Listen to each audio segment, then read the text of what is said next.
ভাই চলে গেছে, এবার দাদা ভাই নাচছে নাচছে গো নাচছে। দেখো আমাদের সব কটা ভাজা হয়ে গেছে এবং রসের মধ্যে সব দিয়ে দিয়েছি। আর তোমার এইটা পুরো 7 থেকে 8 ঘন্টা রেখে তারপর খেলে বেশ ভালো হয়, কেননা এই আরও মানে বেশি ফুলে উঠবে আর তোমার রসটাও বেশ সুন্দরভাবে মানে এতে ঢুকবে। আর দেখো আমি তার মধ্যে একটা তুলে দেখাচ্ছি। বন্ধুরা দেখো তোমার দিদিভাই আজকে কি বানাতে চলেছে, দেখো কি বানাতে চলেছে। এই যে দেখো তোমার দিদিভাই কি বানাতে চলেছে। এইটা আজকে দারুণ বলো তো, তোমরা তো অবশ্যই জানো এইটা কি বলে। এইটা হচ্ছে রাঙা আলু, মানে মাটির তলায় হয় আর খুব মিষ্টি আলুটা। আর আমি গপ গপ করে খাবো তৈরি করলে। চলো এইটা দিয়ে একটা রেসিপি বানাবো, তোমরা দেখতে থাকো, প্রথম থেকে শেষ পর্যন্ত দেখবে রেসিপিটা। খুব মজাদার রেসিপি, খেতেও খুব সুস্বাদু হবে। আচ্ছা বানাবো, তোমরা দেখতে থাকো। আরে ভাই দিদি ভাই করবে, দেখে নাও। দেখো আমি রাঙাল দুটোকে নিয়ে নিয়েছি আর এই দুটোকে আমি সেদ্ধ বসিয়ে দেবো। আর দেখো সাথে নিয়ে নিয়েছি আমি প্রেসার কুকার। প্রেসার কুকারের মধ্যে দুটোই দিয়ে দেব, দিয়ে আর আমি জল দিয়ে দেব। দেখো 1 গ্লাসের মতন জল দিয়েছি আর এই জলেতেই সেদ্ধ হয়ে যাবে। চলো প্রেসার কুকার বন্ধ করে দিচ্ছি, এবার এটাকে সিটি ফেলে তারপর ফিরে আসছি। দেখো 4টে বড় এলাচ, ছোটো এলাচ নিয়ে নিয়েছি, বড় এলাচ নয়, এগুলো ছোটো এলাচ যেগুলো খাওয়া হয়।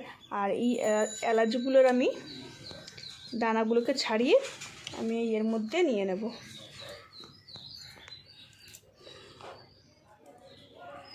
শুধু দানাগুলোকে নেব আর এটা নেব না, কারণ এইটা এখন পেশাই করা যাবে না।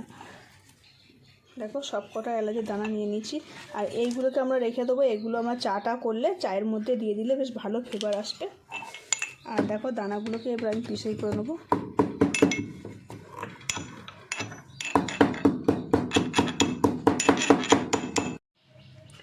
দেখো চিনি শিরার জন্য আমরা চিনি নিয়ে নিয়েছি আর এই কাপের মেজারমেন্টেই আমরা জল দিয়ে দেবো।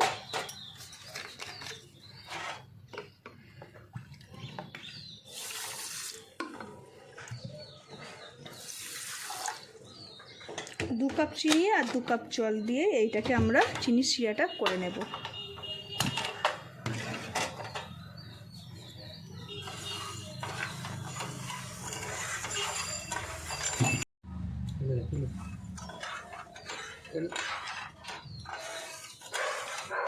চিনি শিরাটা ততক্ষণ তৈরি হোক, আমরা তারপর এটাকে মানে চিনিটা গলে গেলে আমরা আবার ফিরে আসছি।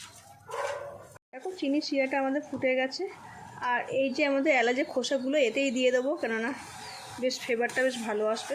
খোসাটা কেন সে চায়ে দেবো, তার সঙ্গে এতে দিয়ে দিলে বলছে ফ্লেভারটা বেশ সুন্দর আসবে।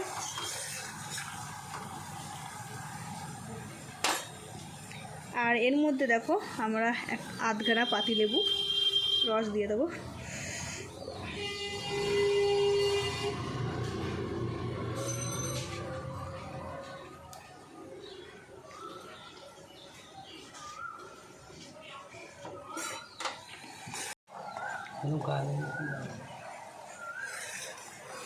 দেখো পাতিলেবুর রসটা দিয়ে আমরা বেশ ভালো করে ফুটিয়ে নিয়েছি।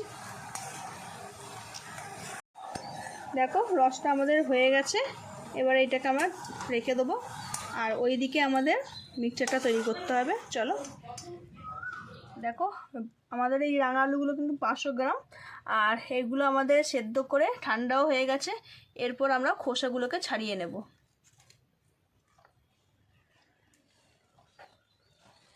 দেখো ভালো সেদ্ধ হয়েছে বলে খুব সুন্দরভাবে খোসাগুলো উঠে যাচ্ছে। আর এইগুলোকে দেখো গরম অবস্থায় কিন্তু বেশিক্ষণ সেদ্ধ করা যায় না, মানে রেখে দেওয়া যায় না। মানে গরম জলের মধ্যে রেখে দিলে মানে এতে জলটা টেনে নেবে আর এইটা বেশ একটা প্যাচপ্যাচে ভাব এসে যাবে। সেই জন্য এইটাকে সেদ্ধ করে সঙ্গে সঙ্গে তুলে নিতে হবে। দেখো খোসাগুলো পুরো ছাড়িয়ে নিয়েছি, এবারে এইগুলোকে আমরা চটকে মেখে নেব। আর এটা যেহেতু রাঙা আলু তো সেই জন্য খুব ভালো করে মানে একটা বালি বালি ভাব মতন থাকে আর খুব সুন্দর মাখাটাও বেশ ভালো হয়, একদম আলুর মতন একদম খুব সুন্দর একটা মাখা হয়। রাঙা আলু দেখো তো, রাঙা আলু যাকে বলা হয়, যার জন্য লাল একদম রাঙা টুকটুকে বউ। দাদাভাই দেখছে বউয়ের কথা বললে আমার আবার কিরম মনটা আনচান আনচান করে। এ কি রাঙা বউকে মেখে নিচ্ছি চটকে। আমার বউয়ের কথা বললে মনটা কিরম আনচান আনচান করে জানো, আবার রাঙা বউ কি একদম। এটাকে বেশ ভালো করে মিহি করে মাখতে হবে, যাতে কোনো এরকম ডেলা ডেলার ভাব যাতে না থাকে, কেন না হলে ওই মানে যখন আমরা পান্তুয়াটা বানাবো তখন মানে সব ফেটে যাবে। খুব ভালো করে মিহি করে মাখতে হবে। দিদি ভাই কিরম মাখছে,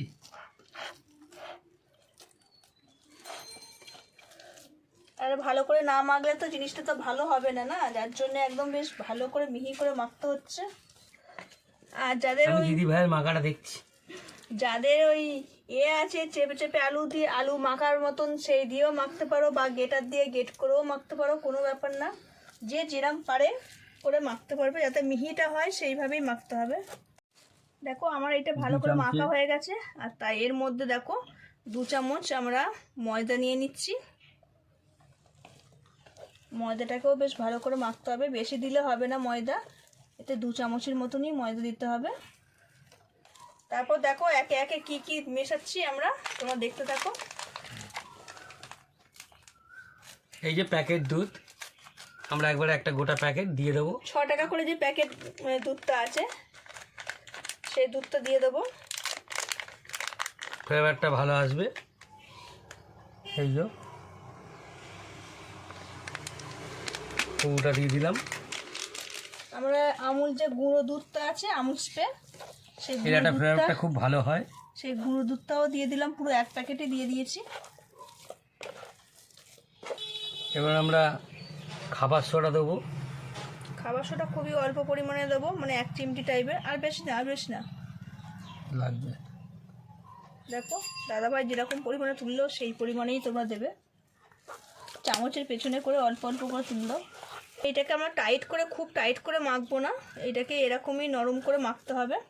দেখো যে আমরা এলাচগুলো দানাগুলো মানে করে রেখে দিয়েছি, পিষে রেখে দিয়েছি, সেইগুলোকে আমরা এর মধ্যে দিয়ে দিচ্ছি।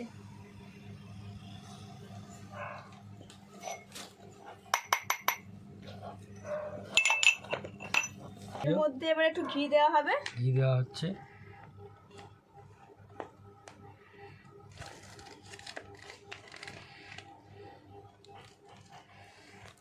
আমি ঘিটা দিয়ে এটাকে ভালো করে মেখে নেবো। আর ঘি দিয়ে মাখলে ফ্লেভারটাও সুন্দর আসে, একটা ঘিয়ের একটা গন্ধ।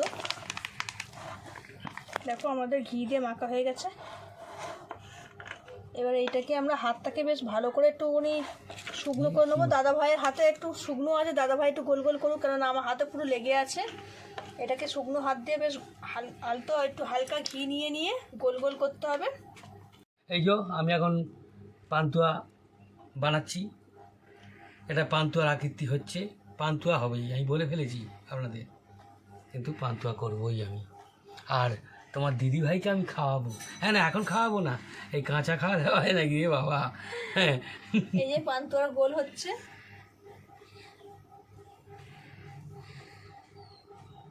রাখো, দাও, বড় বড়ই করো। পান্তুয়া আমরা গোল গোল করে রাখছি।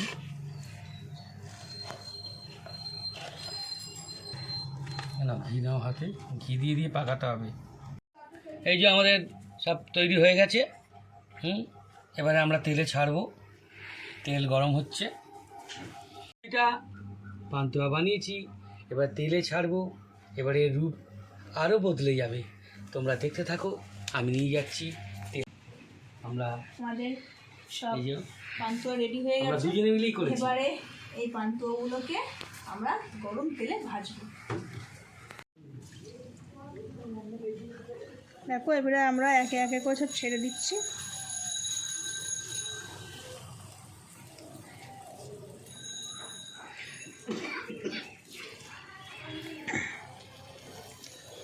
প্রথমে আমরা তেলটাকে ভালো করে গরম করে নিয়েছি, তারপরে আমরা এইটাকে ছাড়ছি। তেলটাকে এরকমভাবে একটু হালকা হালকা করে নাড়াতে হবে। দেখতে পাচ্ছ তোমার তাড়াতাড়ি তেলটা গরম হয়ে যাচ্ছে, মানে এগুলো লাল লালও হয়ে যাচ্ছে। দেখো এরকম হালকা আঁচেতে প্রথমে তেলটাকে গরম করে নিয়ে তারপর কমিয়ে দিতে হবে একদম, তারপরে এইটাকে এরকম হালকা আঁচেতেই ভাজতে হবে, আর গোল্ডেন ভাবটা আসবে না।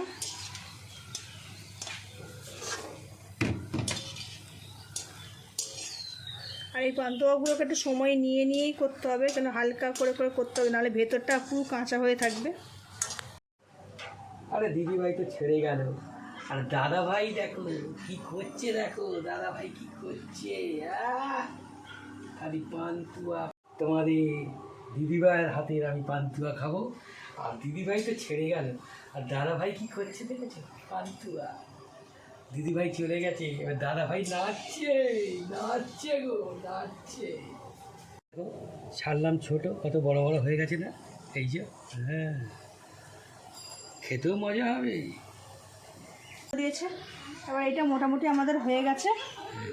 এবার এইটাকে তুলে আমরা এই গরম রসের মধ্যে ছেড়ে দেব।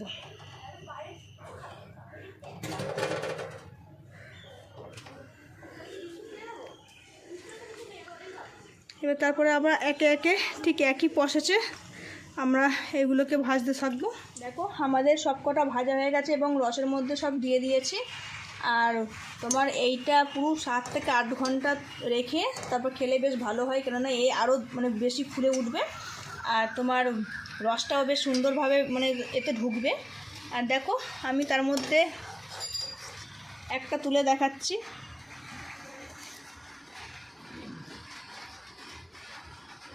আর দেখো তোমরা কতটা পরিমাণে নরম হয়েছে বুঝতেই পারছো, ঠিক আছে, রস কীরকম বেরিয়ে যাচ্ছে।